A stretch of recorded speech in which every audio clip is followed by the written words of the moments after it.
Guinness book of world রেকর্ডের নাম আমরা সবাই শুনেছি, আচ্ছা, যেখানে মানুষ বিভিন্ন অবিশ্বাস্য বিশ্ব রেকর্ড করে যে রেকর্ডগুলো ভাঙা অসম্ভব। কিন্তু আজকে বিশ্বের কিছু অদ্ভুত ও মজার গিনেস ওয়ার্ল্ড রেকর্ডস দেখাবো যা আপনিও ভাঙতে পারবেন। প্রথমত, এক আঙুলের উপর সবচেয়ে বেশি সময় ধরে বই ঘোরানোর রেকর্ড। নেপালের মানসিং ওলি টানা 3 ঘন্টা 40 মিনিট এক আঙুলের উপর বই ঘুরিয়ে এই রেকর্ড গড়েন। নেক্সট, 1 মিনিটে সবচেয়ে বেশিবার তালি বাজানোর রেকর্ড। যুক্তরাষ্ট্রের ডাল্টন মেয়ার নামের এক ব্যক্তি 1 মিনিটে 1140 বার তালি বাজিয়ে এই আজব বিশ্ব রেকর্ডটি করেন। নেক্সট, 1 মিনিটে নিজের মাথায় সবচেয়ে বেশিবার লাথি মারার রেকর্ড।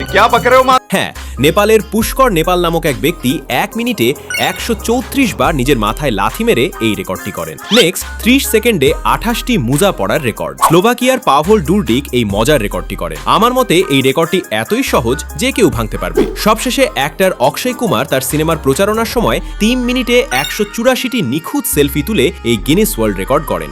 আপনি যদি সেলফি লাভার হন তাহলে এই রেকর্ডটি ভাঙা আপনার জন্য কোনো ব্যাপার না। কোন রেকর্ডটি আপনার বেশি সহজ লেগেছে কমেন্ট করে জানান এবং ভিডিওটিতে একটি লাইক করে সাবস্ক্রাইব করুন।